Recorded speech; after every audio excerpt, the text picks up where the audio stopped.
বিসমিল্লাহির রহমানির রহিম। সুপ্রিয় দর্শক শ্রোতা, আসসালামু আলাইকুম ওয়া রাহমাতুল্লাহ। দুনিয়ার জগতে পিতামাতার গুরুত্ব ও সম্মান অপরিসীম। তাদের খেদমত ও হক সম্পর্কে পবিত্র কোরআনে বর্ণিত হয়েছে। এ বিষয়ে গুরুত্বপূর্ণ তাফসীর পেশ করছেন হযরত মাওলানা আব্দুল্লাহ আল আমিন। সম্মানিত ভাইয়েরা, মূসা আলাইহিস সালাতু ওয়াস সালাম আল্লাহকে দেখতে চেয়েছেন, কিন্তু দেখতে পেয়েছেন? উনি তো একটু ভিন্ন প্রকৃতির নবী ছিলেন। এই লোকের নাম, এই নবীর নাম একটু মুখে আসলে একটু মজা লাগে। ইনি আল্লাহর সঙ্গে মজা করতে দ্বিধা করতেন না, যা মনে হতে প্রশ্ন করে ফেলতেন। একদিন বললেন, আল্লাহ একটা প্রশ্ন করি কি? আল্লাহ তুমি কি আমাকে জান্নাত দিবা? আল্লাহ বললেন, মূসা তুমি তো মরুই নাই। মূসা আলাইহিস সালাতু ওয়াস সালাম কিছুক্ষণ চুপ মেরে কিছুক্ষণ পর নিজেই বলছেন, আল্লাহ আমি জানি তুমি আমাকে তাওরাত কিতাব দিয়েছ, আমি রাসূল একজন, তুমি তো আমাকে অবশ্যই জান্নাত দিবা। আল্লাহ বলছেন, তুমিই প্রশ্ন করো, তুমিই জবাব দাও, আমার তার বলার দরকার নেই। তুমি আল্লাহর সঙ্গে এরকম করে কথা বলতেন, মজা পেতেন। এরপরে বলছেন, আল্লাহ তুমি যে আমাকে জান্নাত দিবা, সেই জান্নাতের বাসিন্দা একজন বন্ধু তো আমার দরকার। সে বন্ধুটা কে? আল্লাহ বললেন, তোমার বন্ধু হলো একজন কসাই। উনি বলেন, কসাইয়ের বাড়ি কই?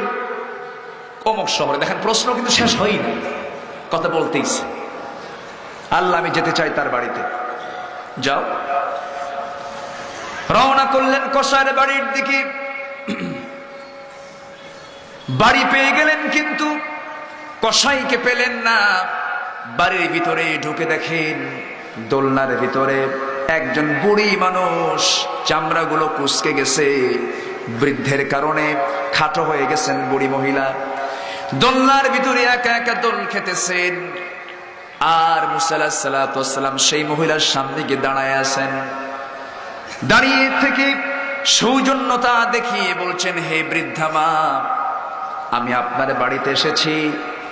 আপনার বাড়িতে কোনো কসাই থাকে কিনা, ব্যবসা করে গোশত কেটে খায় এরকম কোন লোক থাকে কিনা, সেটা আপনার কে হয়? মহিলা বলতেছে, কসাইটা আমার সন্তান। মূসা আলাইহিস সালাতু ওয়াস সালাম নিজের পরিচয়টা গোপন করে বললেন, সেই কসাইটা আপনার সঙ্গে কেমন আচরণ করে, সে কেমন ভালো মানুষ না খারাপ মানুষ? যখন তার বায়োডাটা জানতে চাইলেন, সব তথ্যগুলো জানতে চাইলেন, লক্ষ্য করে দেখলেন ওই বৃদ্ধা মহিলার চোখের কোনা বেয়ে বেয়ে টপ টপ করে পানি পড়তেছে। মা আপনি কাঁদেন কেন? বৃদ্ধা মা বলছেন, হে প্রশ্নকারী যুবক, তোমার পরিচয় কি আমি জানি না? আমার সন্তান আমার জন্য যা করেছে আমার কলিজা ভরে গেছে। কি করেছে আপনার জন্য? মহিলা বলতেছে, এই সন্তান সকালবেলা, আজকের কথাই তোমাকে বলি, সেই ফজরের সময়, সুবহে সাদেকের সময় ঘুম থেকে সে জায়গা পেয়েছে, আমাকে পিঠে ভর করে নিয়ে চলে গেছে, আমার পেশাব পায়খানা পরিষ্কার করে দিয়েছে নিজের হাতে। এরপর আমাকে পরিষ্কার করে দিয়া সময় দিয়েছে, তেল মালিশ করে দিয়েছে। এরপর আমার জন্য খাবার প্রস্তুত করেছে, সুন্দর করে খাবার খাওয়াইয়া দিয়া আমাকে দল দিয়ে চলে গেছে বাজারে গোশত কাটার জন্য।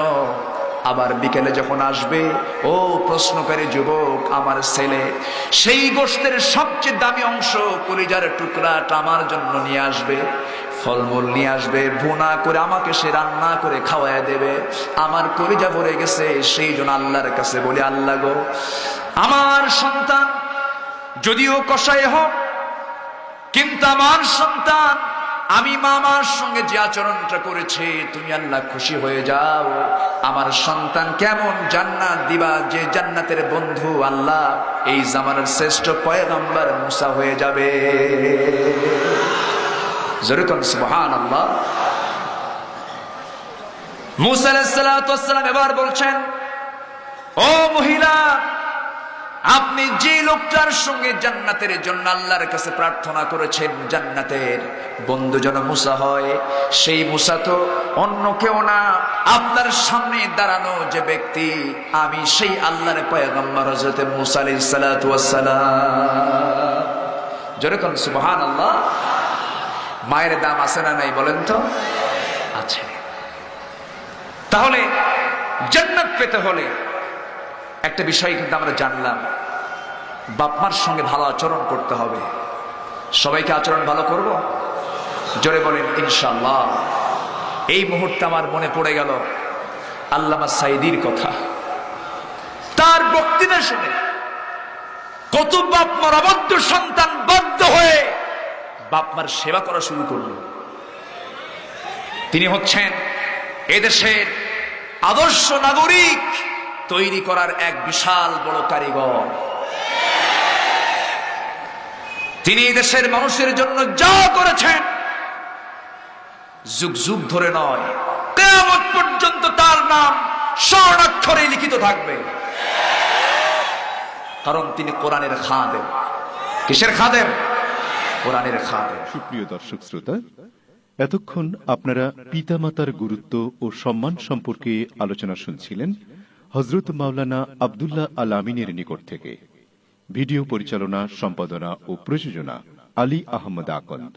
ধারা বর্ণনায় আমি advocate Azharul Islam Roni. পরিবেশনায় তাহজিব centre, Rajshahi. Mobile 017120640333।